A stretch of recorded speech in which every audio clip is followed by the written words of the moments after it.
Great, thank you. It's an honor for us to be with you tonight here in Jerusalem.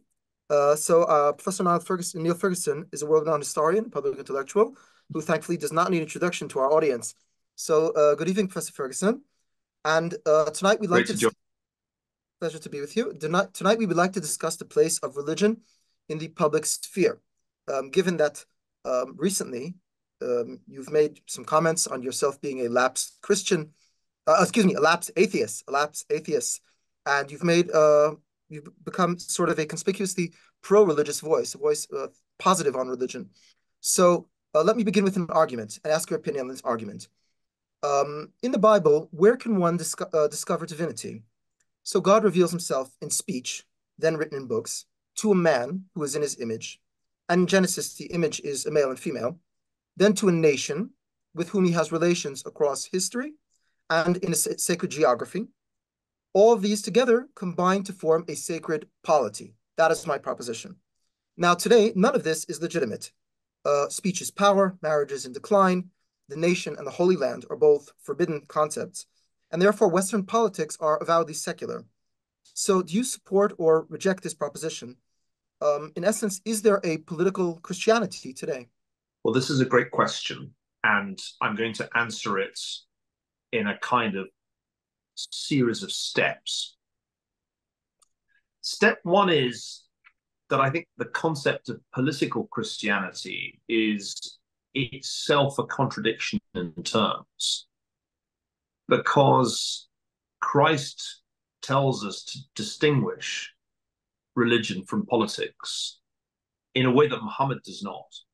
And the notion of rendering up unto Caesar is as important in this context as the fundamental division, especially in Western Christianity, between the church and the state, between the spiritual and temporal realms.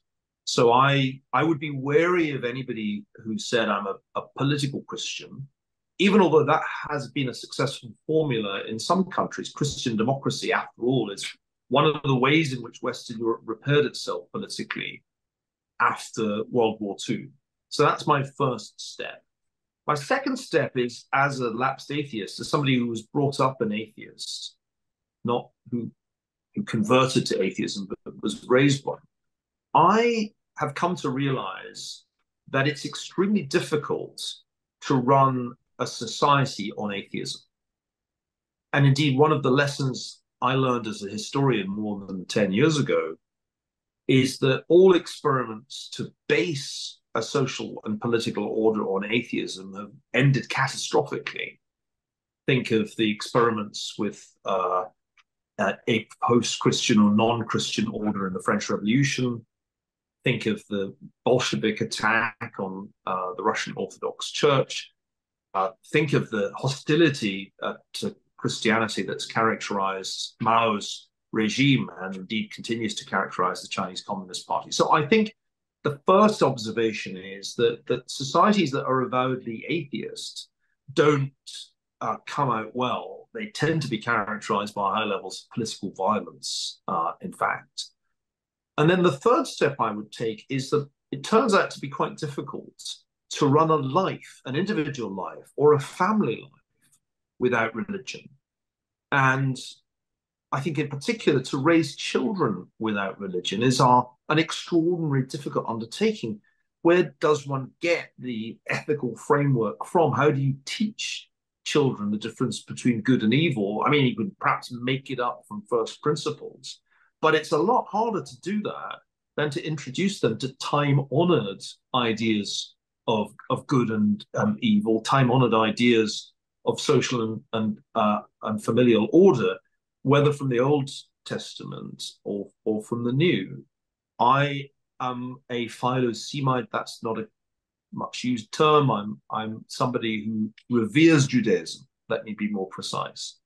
And I think Judaism shows us in many ways the great benefits of having a religious order to one's life, for one's family, for oneself. And I think Christianity offers comparable, though different, benefits to the individual and to the family. And I would say to the wider society too. So for that reason, I've come to believe in God, because I think not believing in God is a bad choice for the individual, for the family, and for a wider society. Could you please elaborate what exactly is the problem of like raising a family without God or not believing in God as a society? Well, let's think about the family situation first. I have 5 children, and they range in ages from 30 down to 6. At no point in my career as a father did I think that I could dispense with some kind of religious education. And although I didn't believe at the time I first became a father, I felt it was important to take the children to church when they were old enough and to send them to a school in which there were assemblies, there was some religious content. Now, you can think about this partly as a typical British desire for the familiar rituals of Christmas. It could be no more than that. But in my case, it was more than that. I felt that there needed to be some religious instruction for the children so that they would at least understand the culture in which they were growing up, and also learn what can be learned from the Old and New Testaments. It's part of being an educated person. That was my initial thought. But it's also easier to explain the difference between good and evil with the Bible to back one up. It's harder to do it from first principles. I've no doubt that there are people who've done this successfully. I think if you want to get children to understand what a good decision looks like, what a bad decision looks like, then it's very helpful to have the full range of stories that the Bible offers to draw on. The other thing is that if you can find a good clergyman, whether it's a good minister, priest, or rabbi, that helps too, because it means that the parents aren't having to do all the heavy lifting. There is some other person that you can refer your children to, or that your children will hear from, whether it's in the church or in the synagogue. So I started doing this before I became a religious believer. I only really became a Christian in faith and observance very recently. But as a father, I always felt that it had to be part of the upbringing of all my children, and that sort of illustrates the lack of confidence I had in atheism 30 years ago when I started out on this journey. Very interesting. So as a historian, is religion for you? Do you do religion only outside of work hours, or do you do religion during, in the office? Is history the hand of God in any way? Or conversely, was secularization? How is secularization? How do you use secularization as a historian? Well, I think there are two answers to that question. One is a philosophical one. I have always been interested in the philosophy of history, and I've wanted to try to make my students understand that what we're doing is not simple and requires some philosophical foundations. The idea that there is some deterministic plan, some predictable historical sequence, is a very powerful one. One finds it in Christian historiography, and one also finds it in its opposite, in Marxist historiography. In many ways, what Marx did with his historical dialectic was to take ideas from Christianity mostly and kind of repackage them as a theory of the way the world works, with Hegel and Ricardo thrown into the mix. I started out my career very skeptical about deterministic theories of history, whether they were divinely ordained or ordained by Karl Marx. And in a book called Virtual History, I tried to argue that in reality, the historical process was characterized by complexity and by chaos. and that one couldn't really expect there to be predictable cycles of history or any kind of plan with predictable outcomes. That probably aligned quite well with my early way of thinking about the world, but it implied an important thing, which was free will.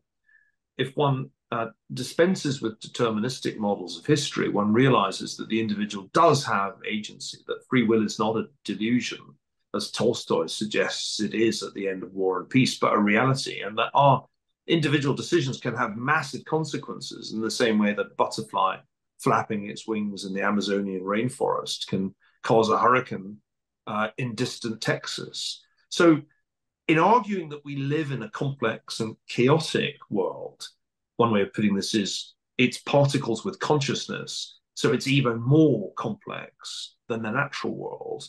One also arrives at the insight that the human has agency, that the human being has free will, and therefore that the decisions we take matter, and good and bad decisions have consequences. So that's quite for me, an unanticipated consequence of thinking about the world philosophically in the way that I have done. My mother is a physicist, my sister is a physicist. I'm a sort of renegade, repressed physicist, and I tend to think of history as particles with consciousness.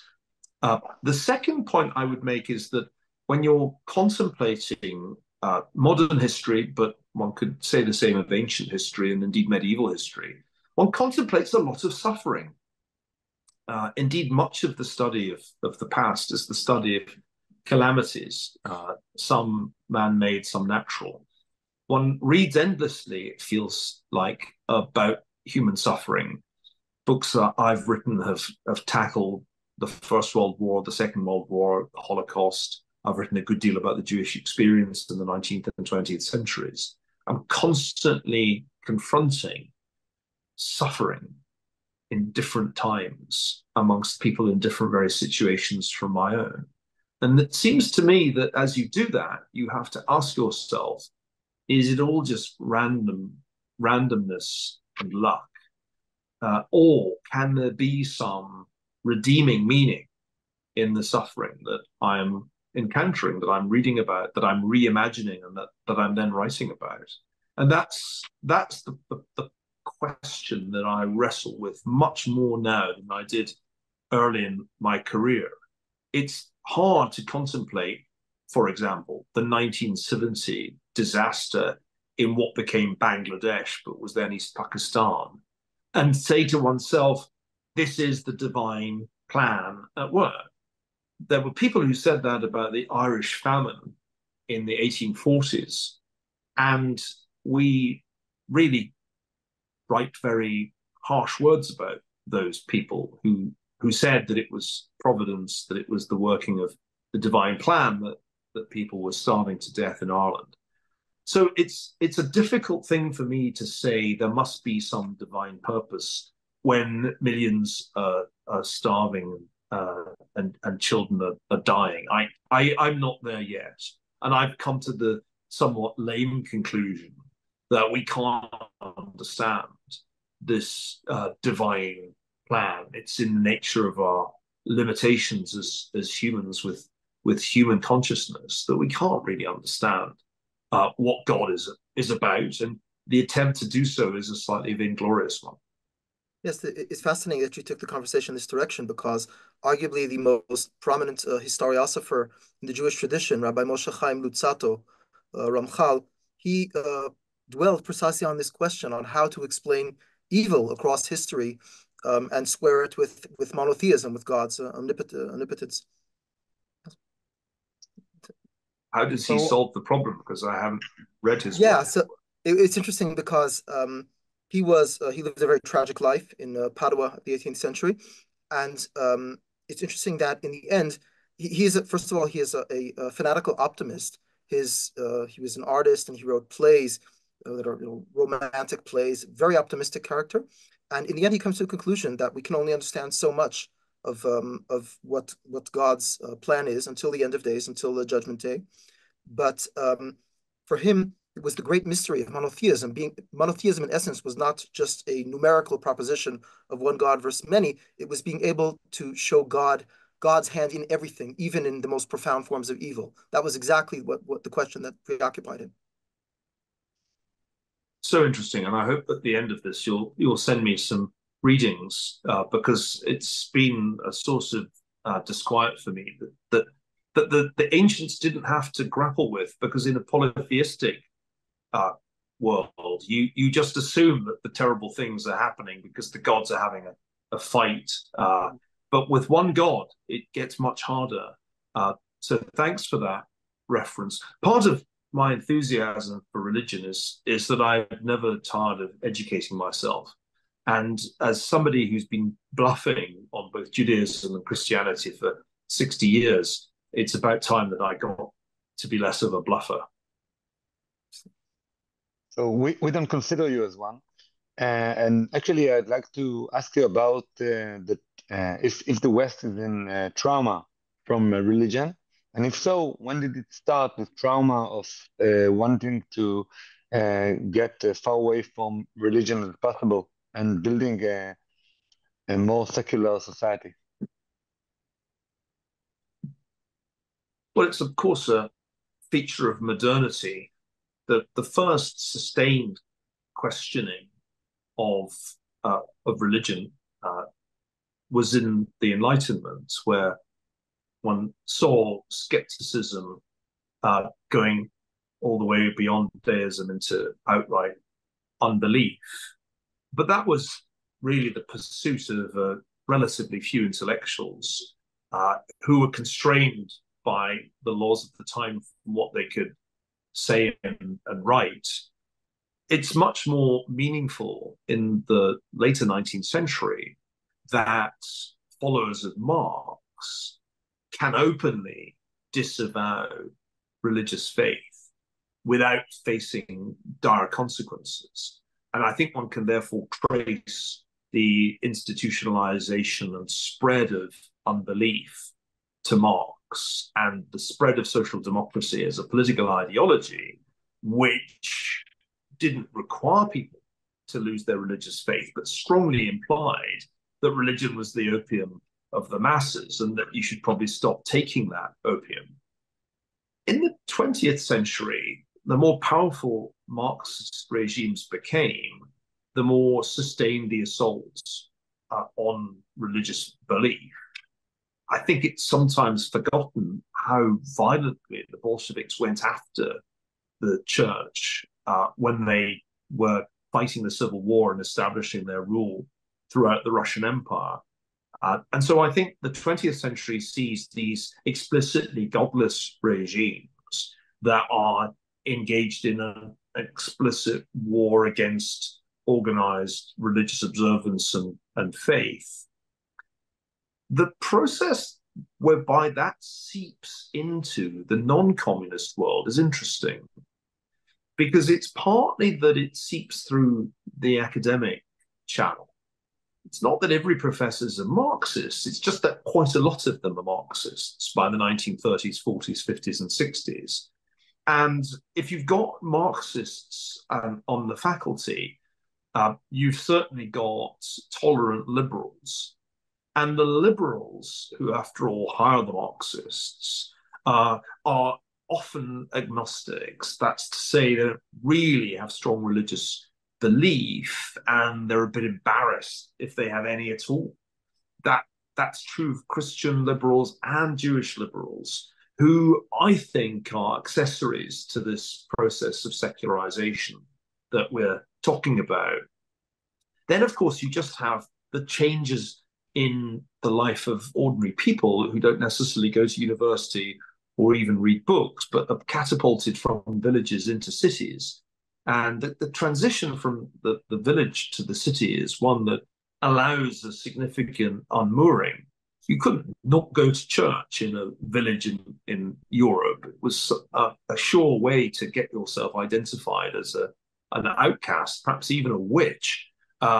But if you're in the city, it's pretty hard to provide enough religious capacity to meet the needs of an urban population. And then, of course, there are the other things to do. And I think the sheer variety of other things to do that characterizes the last 100 years is the best explanation for the fact that even in the United States, which held out for a long time, secularization has manifested itself as decline in religious faith, decline in religious observance, and a concomitant increase in other activities, which in times of the day or the week that previously people devoted to religion. That's a very long-winded answer, but that's my story of secularization. And who resisted it? I mean, the people who resisted it were evangelicals. The people who resisted it were those who tried to mobilize their church or their religious faith against the tide of secularism. There were Jews who did that. There were Christians, Roman Catholics, and Protestants who did that. And of course, there were Muslims who did it. And the odd thing is that the most aggressive counter-revolution against secularization was organized by Muslims, not by Jews or Christians. So if I understand you correctly, let me just summarize before I move to the next question. In the realm of communism, I think it's safe to say that the departure from religion was traumatic, and the process of healing, I guess, has begun, but I don't know, if it's been completed. That's the first step, right? Am I correct on that? Yeah, and then in the West, I think it's let me qualify it. The ideology of Marxism carries with it a clear discouragement of religious faith and observance. When that's institutionalized in the communist regime, that becomes a formal prohibition. And being, for example, in East Germany, being part of the Protestant church there was to some extent to make yourself an object of suspicion by the regime. And in some communist societies, it wasn't tolerated at all. Yes, but in the West, if I understood you correctly, you take the position of around here, Yuval Noah Harari has this position that religion simply petered into irrelevance. People just found better things to do with their time. That's what general society did, right? So my next question Yes, is, so I if do. that's Yeah. Yes, That's so not if a that's particularly original analysis. That's kind of the standard historical account of secularization going all the way back yes, but as far as Chadwick. oh, okay. Yes, but so if you take this from a contemporary standpoint, many people have pointed out, such as Jonathan Haidt, prominently, that woke in many ways is a new religion, even a fundamentalist religion, a fundamentalist superstition, if you may. And so, do you think that it's basically a God-shaped hole in people's heart, that they are filling an existential void with this woke? And the last part of this question would be, have they, in essence, replaced religion with a form of idolatry, with a form of fake religion, of perverse religion? Yes, but before we go further, let's remember that the process of creating false religions or new religions, political religions, goes a long way back. Michael Burley has written excellently on this. That in many ways, National Socialism and socialism in one country in the mid-20th century were just religions made up to take the place of Christianity. And it's very striking that so much of the iconography as well as the rhetoric of Nazism was pseudo-religious. Burley writes very well on this, showing the extent to which the Nazis deliberately tout Christian ideas, language, iconography, in creating their own pseudo-religion around the cult of Hitler and the Aryan race. And there's a similar process in the Soviet Union.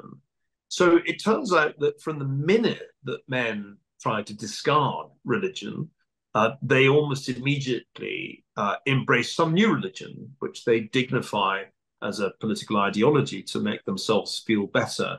There's no doubt that G.K. Chesterton did not say this. He did not say this, but it's a pity. He should have. And the quote is, the trouble with atheism is not that men believe in nothing, it's that they believe in anything. Anything.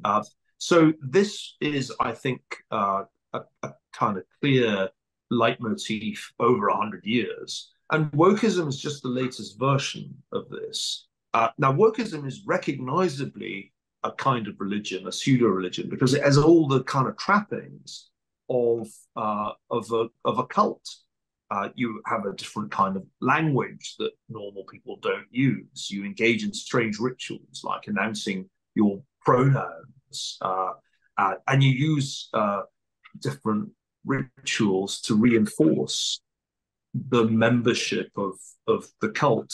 My wife, Ayan Hirsi Ali, pointed this out in a brilliant article some years ago now in the Wall Street Journal, saying that Islam and Wokeism were almost twins separated at birth in the way that they go about things. For example, the casting out of heretics and the pursuit of blasphemers. This is a very big part of what woke people spend their lives doing. There's nothing more satisfying than cancelling somebody who has transgressed from the doctrine of wokery. And so this is, I think, a really clear way to understand what we're up against when we encounter radical progressive people in universities and elsewhere. The idea that there's a great awakening, I think, was first Matt Iglesias's, but it's one of the great catchlines of our time, because the Great Awakening is like the Great Awakenings of American Christian history, going right back to the late 18th century. And it's just the latest manifestation. Indeed, you could say that there's something of the old Puritan Protestant sectarianism in the way that people behave when they get caught up in wokery. There is perhaps some conscious echo of the more radical Protestant sects of the 17th and 18th century.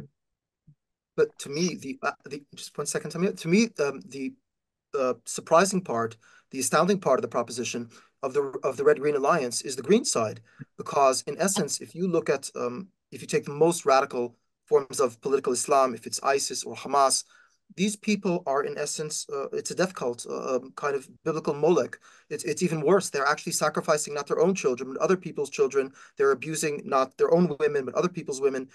It's like a monotheistic idolatry. So that's, to me, the most startling part. And if you want to take the argument to its full conclusion, it's that the Hindus, who are ostensibly pagans, they seem to be on the right side of the civilizational argument. Yes, this is one of the great puzzles of our time, the militant Islamists who want to focus on the Prophet's teaching at Medina have made a strange alliance with the progressive left. They outwardly have nothing in common. And indeed, if one really left woke types in an Islamist regime for any length of time, they would swiftly be jailed and quite probably put to death. Hence the puzzle of Queers for Palestine as a sign of a demonstration. But there are so many different ways in which this manifests itself. I used to worry that I couldn't work it. I couldn't work it out. I couldn't understand why these two so different groups would make common cause. And then I understood that they did have certain common interests. Hatred of America is a common variable. A deeper liberalism, a desire to police and restrict what can be said. And for the Islamists, the woke are the useful idiots who can be used to gain their objectives, especially in campuses, but also elsewhere, because they can count on the progressive left to agree, for example, to censorship.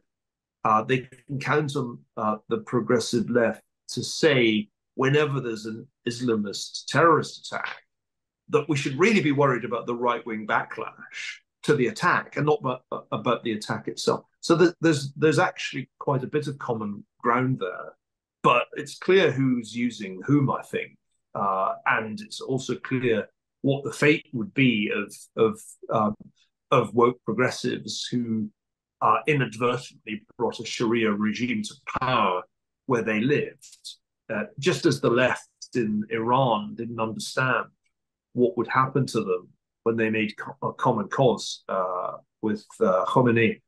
So the woke don't understand what will happen to them if ultimately there is a kind of soumission. If you get the Welbeck moment when a Western society actually capitulates to the Islamists, the first people to be jailed and thrown off buildings will be the radical left. Yeah, especially because they don't carry weapons. They're against self-defense. But to be more honest, I would like to ask you about Yoram Hazony book, Conservatism and Rediscovery. He writes in his book that in the 60s, religion and faith were banned from schools in the United States. So a new generation of secular kids is not going to, or maybe sons of religious Christian kids that can't afford to send their children to private school are denied from even knowing about their culture, about their heritage and their faith. What do you think are the implications of getting rid of religion from the public sphere and from schools? I mean, as I mentioned, sent my children to schools where there were religious services, and I did that even as an atheist. It's all very well to have what the French call laïcité, to secularize your public schools, but you can only do it successfully if there is a pretty good system of religious education available through churches. Now, if you go back to the 1960s, when all of these ideas gathered momentum with the teachers and educators generally, there was still a pretty robust system of religious education in most states in the United States. And indeed, religious communities were very active parts of life in the America that Charles Murray writes about in Coming Apart. The problem is that it turned out that that system of, if you like, religious social life couldn't, in fact, survive alone if the education system became wholly secular. The other problem is that if you do remove religion from schools, something takes its place. And what happened was that a variety of liberal, progressive, and even Marxist ideas simply moved in. And the best illustration of this I can give is the number of American school kids these days who are taught American history with the writings of Howard Zinn, an ardent leftist whose view of American history has now become mainstream, but was once the radical critique of the conventional narrative. So I do think it's right that secularizing American education had unintended consequences, just in the same way that allowing teachers to unionize had unintended consequences, because the teachers' union is probably the single most bitter opponent of not just religious belief, but Western civilization that now exists in the United States. And it enjoys a power that is simply breathtaking. And that wasn't really meant to happen. And it certainly wasn't meant to deliver the teaching profession to the progressive left, but it has had that effect. So, actually, in Israel, back then, in the days about 100 years ago, they have a protocol when they write that the teachers' union of the Histadrut, of the early Zionist movement, they say that they want to raise a generation which will be anti-intellectual. So maybe it was something they wanted to happen.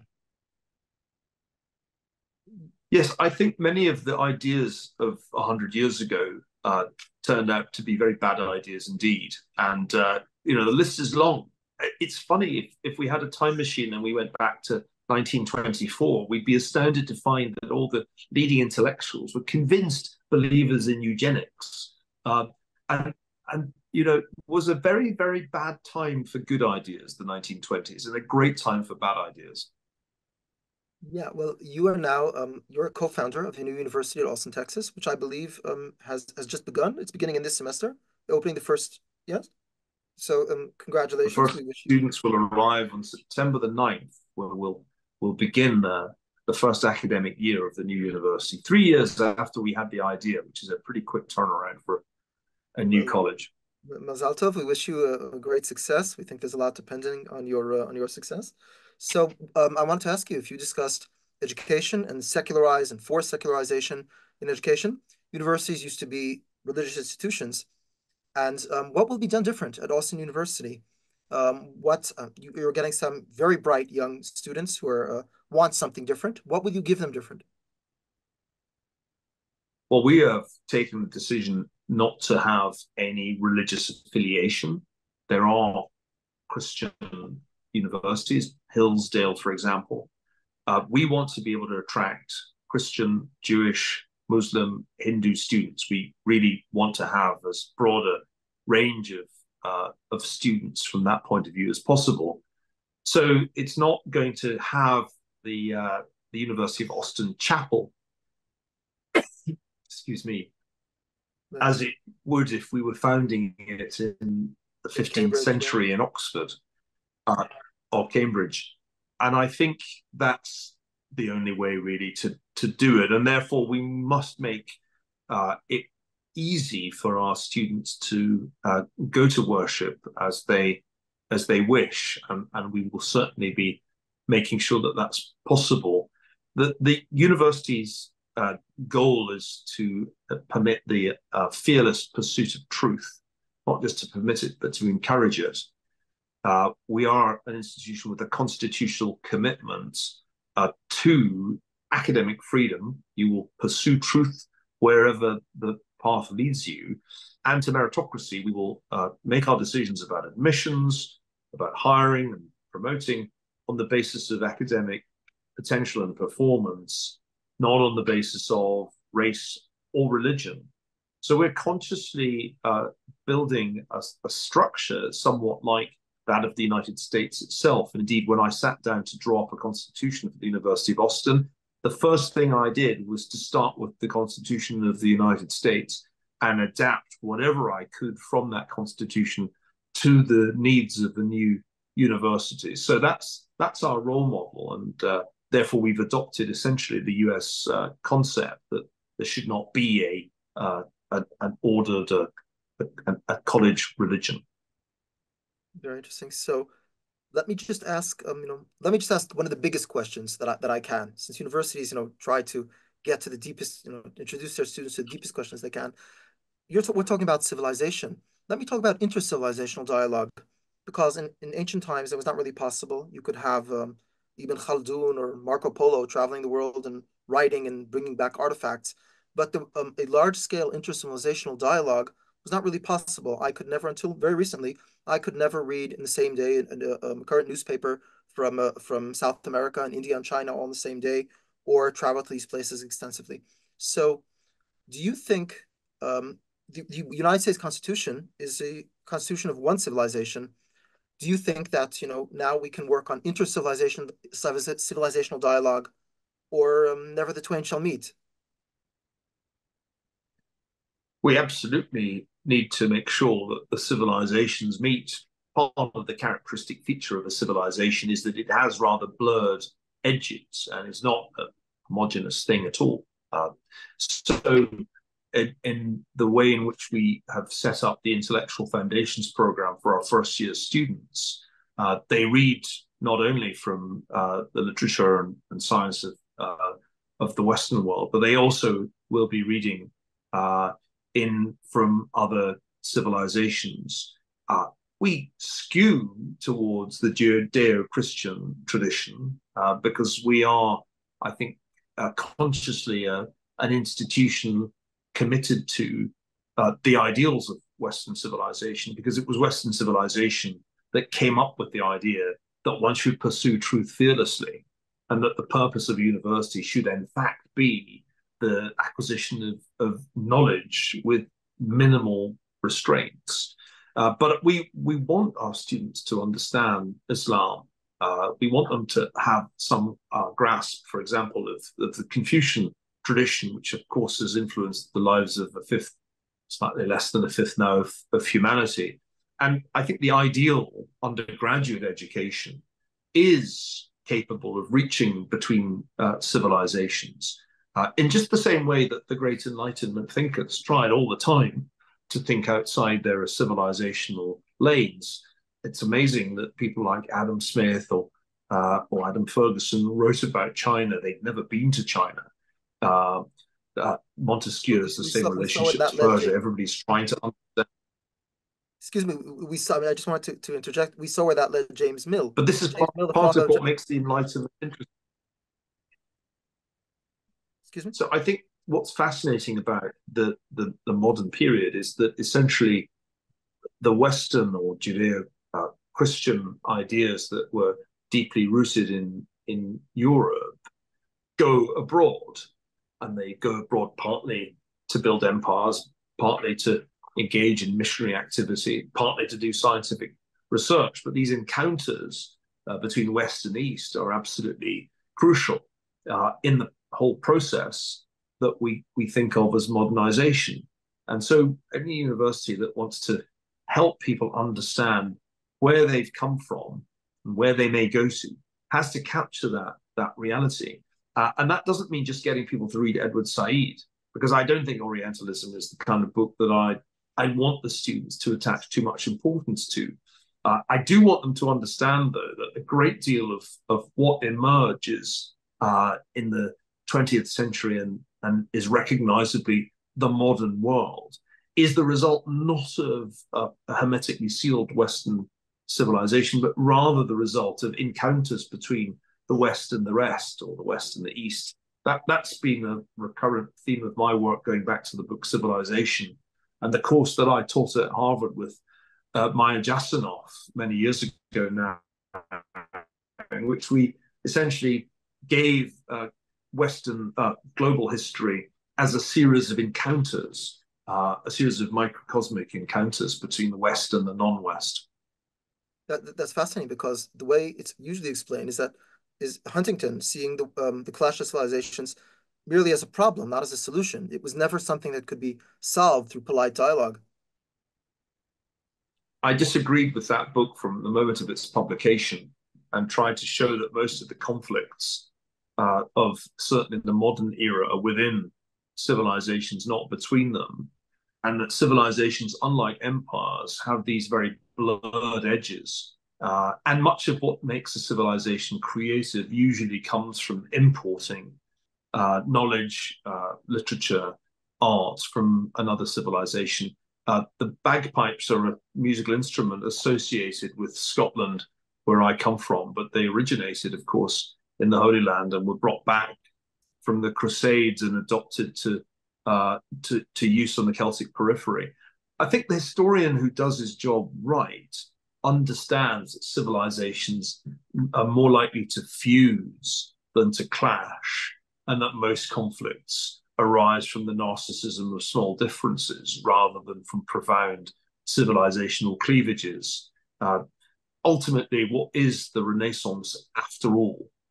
It's a rediscovery, it's a rebooting of Europe with ideas that had essentially been lost following the fall of the Western Roman Empire, and they'd only really survived in part because of the relative flourishing of the Islamic world. So I think we need to understand the fluidity of the history of civilizations, and in that I think Sam Huntington's book was quite deeply flawed. So if we are talking about clashes, I'd like to ask you about the place of non-Christians in your religion, in your religious point of view. So I'm not the kind of Christian who wants to convert others to Christianity. I in fact have a huge reverence for Judaism, having studied a number of important subjects in Jewish history, not least the history of the Rothschilds, who were in many ways the kind of most famous Jewish family of the 19th and much of the 20th century. I think one of the triumphs of the modern age has been the way in which Christians and Jews have found their way to peaceful coexistence. The very notion of Judeo-Christian civilization, which was a coinage of the Cold War, would have seemed mad if you tried to use it as recently as the 1920s, when most people would have said they're quite distinct things. How could you possibly yoke them together? But we've successfully done that, and it's a cause for celebration. I even attended a wedding recently in Buenos Aires that was a mixed Roman Catholic Jewish wedding between a Roman Catholic bridegroom and a Jewish bride. So we've achieved something that eluded the Western world for centuries, and that is a real accommodation and coexistence of Christians and Jews. The problem is Islam, and that's been clear now for many decades, certainly since the 1970s. And when I say it's a problem, what I mean is that because of Islam's claims not to recognize a distinction between religion and politics, between mosque and state, it's very, very hard for it to coexist with Christian and Jewish societies which recognize some distinction between religion and the realm of politics. And it wouldn't matter so much were it not for the fact that there are a really large number of organizations which are still very well funded that are committed to proselytizing, radicalizing, and empowering Islam in societies where Muslims only recently began to live in large numbers. And that, of course, is creating conflicts in ways that were predictable long ago. And one sees on a fairly regular basis that these conflicts are not going away, and indeed may conceivably escalate. My wife wrote an important book about the possibility of an Islamic Reformation, or perhaps it might have been Enlightenment. There must be some possibility that Islam evolves to become more capable of coexisting with other faiths.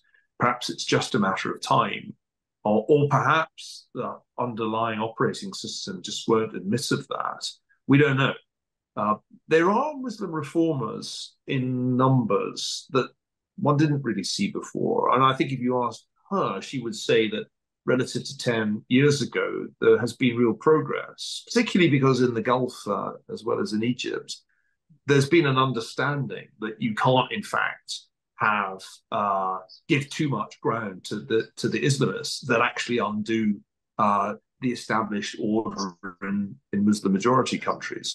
So I sense that in her eyes, as a former Muslim turned atheist and now converted to Christianity, there's some reason for cautious optimism. But it's very early days, and the forces that promote intolerance, violence, want to face Israel from the map, those forces are still very powerful and well resourced. So I'm not expecting in my lifetime to see this fundamental tension between Islam and the rest of the world to see it resolved.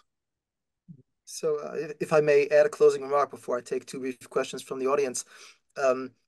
You were talking to two religious Zionists, to two what you'd call in America modern Orthodox Jews, and we oppose the separation of religion and state. We would not want to enforce our religion by force. We wouldn't want to do that. There would be no mutawa, religious police, or anything like that. But we would not want religion separated from state. We would also, you mentioned the intermarriage. We wouldn't force our opinions on anyone, but we do not approve of intermarriage, of religious syncretism in general. When I see someone like J.D. Vance and his wife Usha, I can only imagine them as two very fine individuals, very accomplished and high achieving. But I ask myself what their marriage means for the tradition, for their children. Those are the kind of questions that I ask myself. I'll just say that as closing remarks. So in that sense, I'm not. I am zealous, but I believe in zealotry, but not imposing it. I'm zealous upon myself. I stand on my principles, but I just won't force them on anyone else. So yeah, yeah. Well, So this is if I may, something that, of course, is entirely fine by me. I don't intend to my views of the way we should live our lives on anybody else by force. And if we could all just agree that that's the way to do it, then it's fine. My wife and I come from radically different yes, backgrounds, more different than J.D. Vance and his wife. I don't think you can get more different than the world of Scottish Calvinism that I grew up in and the world of Somali Islam that Ayan grew up in. But we have certainly found that it's been a wonderful and fruitful union. And I don't think our sons, Thomas and Campbell, have suffered from our heterogeneity as a couple. We'll see. The great thing about the human species is that it's capable of running a great many different experiments in how to live simultaneously. And indeed, it's good that we do, because that creates a kind of social biodiversity. I'm hostile to all projects to homogenize humanity, which is why I'm wary of the popularity of Taylor Swift. That nothing should be that popular. I want us to remain different. I want you to retain your way of life, your culture, your traditions. I think the world's enriched by them. And you've said the magic words. You don't want to force them on anybody. Christianity's worst feature was its desire to proselytize and then by force. It grew out of that. Islam has not yet grown out of that. But there's some reason to hope that it can, and that the different monotheistic religions can ultimately find a way of coexisting peacefully. I do think that that's conceivable, because we've already achieved so much between Christians and Jews. pray you're right. So I'll take two brief questions from the audience. One question from the audience, and Amir is asking, how do you convert a Western atheistic, egotistic, self-centered society back to a God-centered society in which they will be committed to contribute their share to society and possibly sacrifice their life for the survival of their culture and society? I think the answer to that is probably that such a society needs to be confronted by an existential threat. Ukraine is a country that I've spent a good deal of time in recently, and it's a striking thing that in the face of the barbaric Russian invasion and in the face of terrible casualties, Ukrainians have turned back to religion, and funerals are very often events in which there's a profound religious sense of grief. It's hard to imagine a really secularized, materialistic, narcissistic, egotistical society coming back to God without some traumatic shock. That seems to be the pattern of history. In World War I, it was felt in 1914 that there had already been significant secularization in Britain, in France, and in Germany. And as Jay Winter and others have shown, that the grief of loss that the war brought about brought a significant religious revival in all the competent countries. Okay, so thank you very much, Professor Ferguson. It was a pleasure.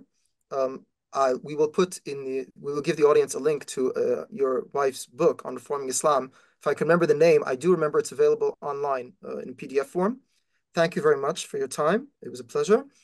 And thank you. The title of the book was Heretic, if exactly, I remember rightly. Yes. So it's one of a series of books, and I urge you to read them, because there's nothing really more important, I think, for Jews in Israel, but for the world generally, than to see that there can be a path out of militant Islam. She was a member of the Muslim Brotherhood as a teenage girl, and her path out of that world and into a world of tolerance, but also a world of ultimately of Christian faith, is one of the most remarkable paths of our time. And the books are the books are a very important contribution. Yes. It's not often that somebody goes on a talk like this and sells somebody else's books, but I think if it's my wife, it's okay. Yes, it's definitely legit. Very inspiring journey. Yes. So thank you very much for your time. Thank the Alam Shmaut podcast on Meaning for hosting us, and thank our audience for attending. Thank you very much. Good night. Been a pleasure.